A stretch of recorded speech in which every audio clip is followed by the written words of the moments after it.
बेकार चल रहा है, डर दिखाए करना नहीं है, बाबा के भरोसे चलना। एक लोटा जल सारी समस्या का, बोल बबन का नारा है, हम उसके आश्रित होकर चलें।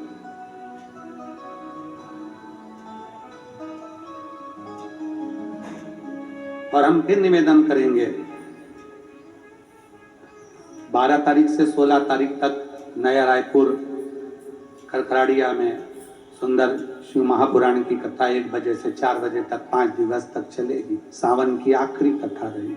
विराम जो रह गए वंचित वो वहां सुनेंगे। 5 दिन रहेगा। 17 तारीख को बाबा की कांवड़ भरेगी, उसमें भय नहीं है।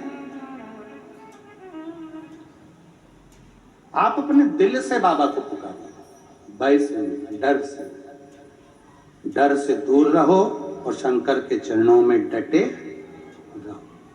कोई तुमसे कितना भी डर दिखाए, ऐसा हो गया वैसा हो गया, ना ना ना, हम बाबा के भक्त हैं। शंकर का भक्त कभी डरता नहीं।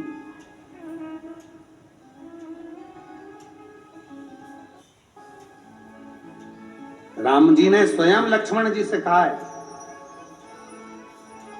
रावण युद्ध लड़ने के लिए सामने आया है,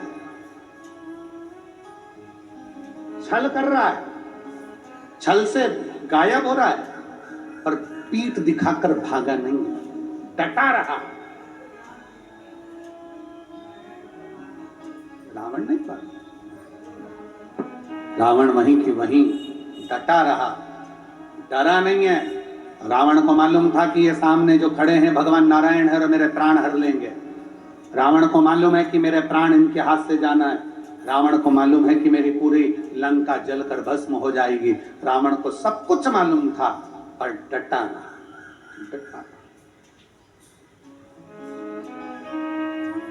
डटे ना।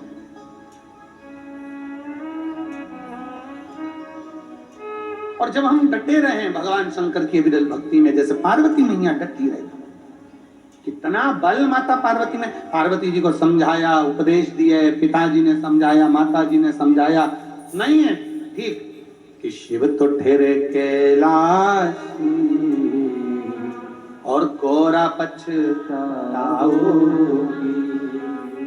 बूढ़े जोगी के संग में तुम कैसे रह पाओ। पार्वती जी तुम्हारे जन्म की तारीख मालूम है, पार्वती जी तुम्हारे जन्म का वृतांत मालूम है, पार्वती जी नारायण भगवान के जन्म का वृतांत मालूम है, पार्वती जी ब्रह्मा जी के जन्म का वृतांत मालूम है, इंद्र के जन्म का वृतांत मालूम है, इंद्राणी के जन्म का वृतांत मालूम है, लक्ष्मी के जन्म का वृतांत मालूम है, सरस्वती के जन्म का वृतांत मालूम है, पार्वती के जन्म का वृतांत मालूम है। पर पार्वती शंकर के जन्म का कोई वृतांत नहीं मालूम, क्योंकि शंकर अजन्मा है। कितने साल का है हमको भी नहीं मालूम। कि बूढ़े जोगी के संग में तुम कैसे रह पाओगे। और छत्तीसगढ़ वालों को तो खुश होना चाहिए, तुम्हारे यहाँ तो एक महादेव है, बूढ़ा महादेव। बोलो तो सही, क्या बोलते हैं? जम के जरा, बूढ़ा महादेव। तुम्हारे यहाँ तो महादेव है, बूढ़ा महादेव, मतलब उम्र ही नहीं मालूम कितनी है और अभी तक है अजन्मा,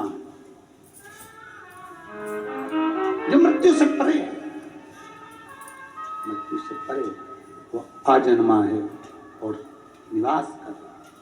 हमें नहीं मालूम कि उसकी जन्म कहाँ, कैसी लीला वो करता है, कब लीला करता है, किस तरह से करता है, ये किसी को ज्ञात नहीं होता।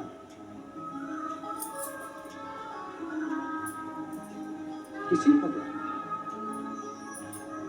यहाँ एक यजमान परिवार ने पत्र दिया है श्री संतोष जी पिल्ले जी ने। संतोष जी कहाँ है? आप हैं? श्री शिवाय नमस्तुभ्यं। आपने लिखा कि गुरुदेव शिव शिव है। हमारे राजनंद गांव में धार्मिक आयोजन बहुत होते हैं और हमारा राजनंद गांव धार्मिकता में अग्रण्य रहता है। और गुरुदेव हम 2022 में कथा लेने के लिए सीहोर गए भी थे, पर 24 तक पूरी बुकिंग थी, इसलिए कथा मिल नहीं पाई। पर हम उस समय अपने पिताजी के उससे आपके वहाँ कुबरेश्वर धाम में एक रूम भी बनवाए हैं और आजीवन भोजन भंडारे के सदस्य भी रहे। एक बार जोरदार ताली बजाकर साथ ही पाए। कथा नहीं मिली हमको, पर कहीं ना कहीं हमारी देव अधिदेव महादेव से हम कुबरेश्वर धाम में प्रार्थना कर कर जो आए थे ना, तो बाबा ने स्वीकार कर कर हमको यजमान बनाया। ये शिव भक्ति है।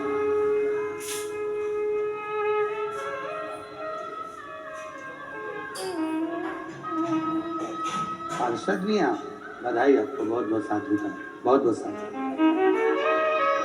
ये शिव भक्ति है, ओघड़ भक्ति, अड़भंग शंकर की भक्ति। अभिनंदन।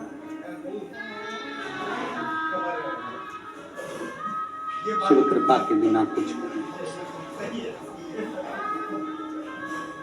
कितना डराएंगे लोग। पार्वती जी को डराया, लड़का अच्छा नहीं है, वर अच्छा नहीं है, पर नहीं, मैं डरूं नहीं, डटी रही, शिव को रिझाती रही, भगवान शंकर का गुणगान गाती रही, शंकर का स्मरण करती रही, बालू का शिवलिंग बनाना, पूजन करना, अर्चना करना, आराधना करना, शिव तत्व को जानना। भगवान शंकर की विरल भक्ति में इतनी डूब गई कि आखिरी में देव महादेव कामदेव को भस्म कर कर पार्वती जी के साथ विवाह।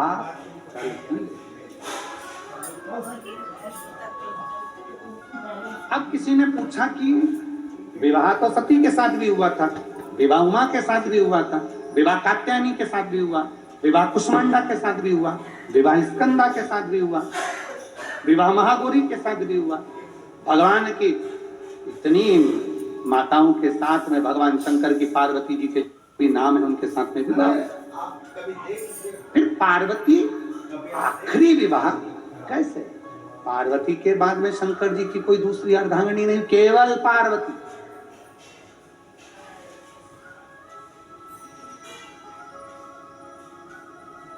आखिरी माता पार्वती विराम कर रही है, उसके बाद में कोई भगवान शिव की फिर अगली विवाह का वर्णन नहीं है। पार्वती के बाद कोई विवाह का वर्णन नहीं। कारण क्या था? स्वयं माता पार्वती जी ने एक बार देवाधिदेव महादेव से स्वयं माता पार्वती जी ने काशी की पवित्र धरा पर जाकर पूछ लिया, गंगा के घाट पर शिव जी से, बाबा नंदी पर लेकर पार्वती जी को काशी भ्रमण के लिए निकले हैं, काशी भ्रमण के। ऐसा ही श्रावण का सोमवार था, पार्वती जी को लेकर मेरे देवाधिदेव महादेव भ्रमण के लिए निकले हुए थे। ऐसे इसलिए आज भी कई क्षेत्रों में, कई तीर्थों में, कई ज्योतिर्लिंगों में, कई जगह पर सावन के महीने की सोमवारी के दिन बाबा घूमने के लिए निकलते हैं। अब यहाँ का तो हमको नहीं मालूम, पर कई जगह पर उज्जैन में निकलते हैं, काशी में निकलते हैं, ओंकारेश्वर निकलते हैं, यहाँ पे भी निकलते हैं। हाँ, तो कई जगह पर सावन की सोमवारी के दिन बाबा पालकी में निकलते हैं, हमारे शहर सीहोर में भी निकलते हैं। तो ऐसा बाबा निकलते हैं।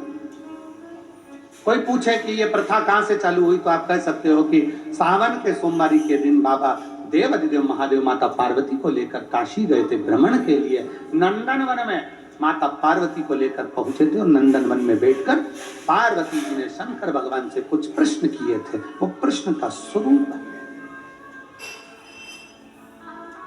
कृष्ण का पूछा। मां पार्वती जी ने कहा, बाबा सती का विवाह आपके साथ में हुआ,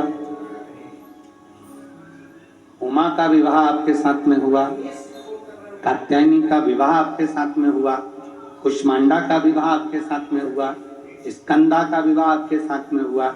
ये सारे विवाहों का क्रम है।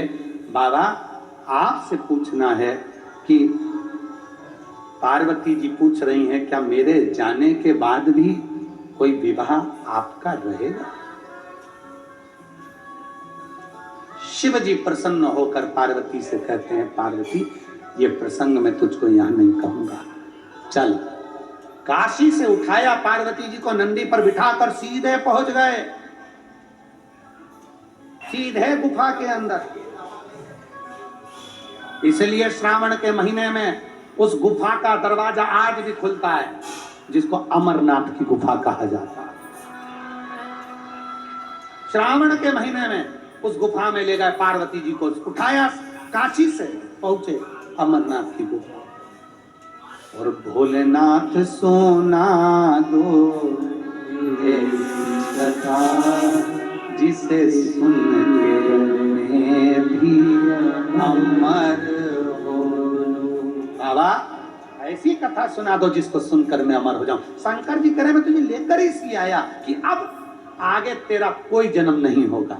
पार्वती तू कोयल भी बनी, तू कोयल बनी है, क्योंकि सती बनी थी जब तू यज्ञ के कुंड में कूद कर तू मर गई थी, तब तेरे प्राण यज्ञ के कुंड के अंदर तू छूटे, इसलिए मुझे क्रोध आ गया था कि सती तू मेरी अर्धांगिनी होकर तूने यज्ञ खंडित कर दिया, इसलिए तू कोयल का जन्म पाएगी।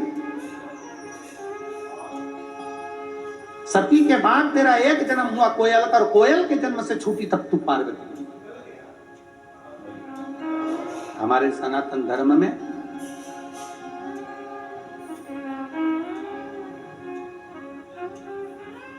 एक कोकिला अधिक मास होता है। अधिक मास जो होते हैं ना, अधिक मास का महीना होता है, उसमें 2 आषाढ़ी पड़ने पर कोकिला मानने होते हैं। कोकिला जब 2 अधिक के 2 पक्ष प्रबल हो जाते हैं तब उसको अधिक मास कहा जाता है, और उसमें भी एक कोकिला अधिक मास होता है। जिस समय पर पार्वती जी ने कोकिला अधिक मास के समय पर शंकर जी की आराधना करी थी, शिव जी की आराधना, और आज भी प्रदोष के दिन यदि पीला जो कनेर का जो फूल होता है, पीला भी होता है और एक श्वेत भी होता है, 2 कनेर होते हैं, दोनों में से कोई भी कनेर आज भी अगर प्रदोष के दिन बाबा की कहीं कावड़ लेकर जा रहे हो, या बाबा को कावड़ चढ़ा रहे हो, या 2 लोटा जल अपने नजदीक में चला रहे हो, तो कनेर का पुष्प आज भी चढ़ाया जाता है शिव जी को। क्यों चढ़ाते हैं? उसका कारण ये होता है कि हमारे पूर्व का जो जन्म है उसमें हमसे बहुत गलती होगी।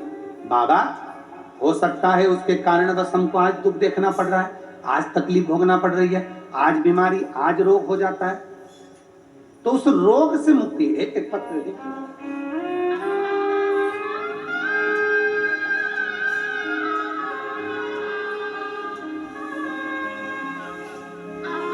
मैं उषा विजय श्रीवास्तव, मैं उषा विजय श्रीवास्तव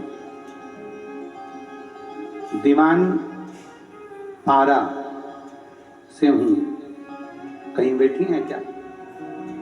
कहीं बैठी हैं तो हाथ हिलाओ, आ जाओ, एक बेलपत्र लेकर चली जाना, आ जाइए, आ जाइए। मैं उषा विजय श्रीवास्तव दीवान पारा से हूं। दीवान पारा यही है राजनांदगांव में। एक लोटा जल और बाबा को चढ़ाए हुए एक कनेर पुष्प का वर्णन करना चाहूंगा। बाबा का क्या गुणगान।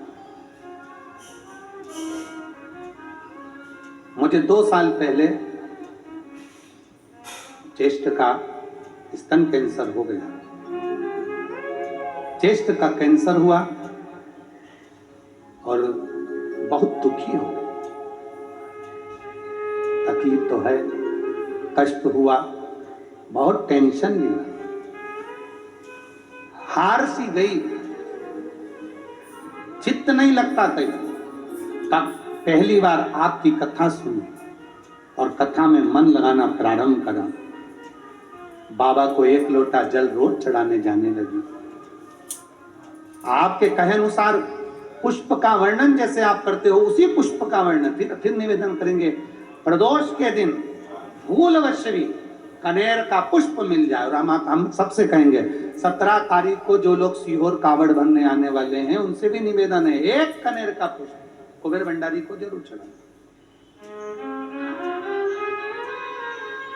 प्रदोष भी है, शनिवारी प्रदोष है, और कावड़ भी है। बाबा की सुबह 9 बजे सीहोर से कुबेरेश्वर धाम तक जाएगी। दिल से जो मांगो, हमारे पूर्व का कोई कर्म होगा तो बाबा उसको समाप्त करे, हमारे पूर्व का किया हुआ बेकार कर्म समाप्त करे और हमको अच्छा करे, हमारे मन के मनोरथ पूर्ण करे, ऐसी कृपा करे बाबा। मैंने 1 लोटा जल चढ़ाना प्रारंभ करा। शिव जी पे जल चढ़ाती, आचमन करती, बीमारी थी, इसलिए शरीर पर, चेस्ट पर उसको लगा लेना। बीमारी सुनकर मेरे परिवार में बड़ी चिंता थी, पर आपकी कथा ने इतना विश्वास दिया है ना गुरुजी, मेरा विश्वास था कि मेरा ये कैंसर समाप्त होगा और मैं ठीक होऊंगा। मेरे बाबा ने भले मुझे शुरू में कष्ट दिया, क्योंकि मैं आपको जानती नहीं, कथा सुनती नहीं और मैं कुछ कर नहीं पाई, और अब मैंने शंकर के मंदिर जाना प्रारंभ करा और बाबा को जो जल चढ़ाना प्रारंभ करा, आज मेरे बाबा ने मुझे पूर्ण तरह से स्वस्थ कर खड़ा कर दिया। मैं बाबा को धन्यवाद दूं।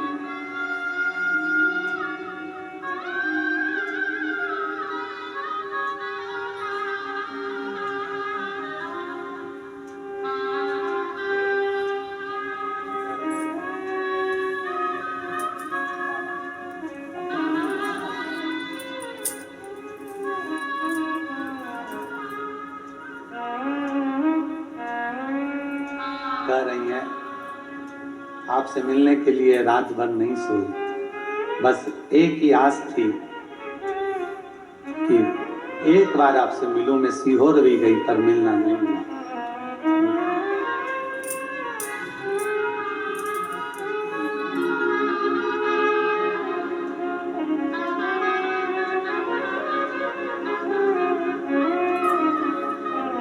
एक आस, एक विश्वास शिव के प्रति। और फिर निवेदन करूंगा, आप में से कई ऐसे बैठे हैं जो सोचे भी नहीं होंगे कि राजनांदगांव में बाबा की कथा, वो भी श्रावण के महीने में मिल जाए। श्रावण के महीने में मिल जाए, ये कहीं शिव कृपा से मिली होगी, शिव की आराधना से कुछ प्राप्त हुआ है। एक कनेर का पुष्प जहरीला है, गाय नहीं खाती।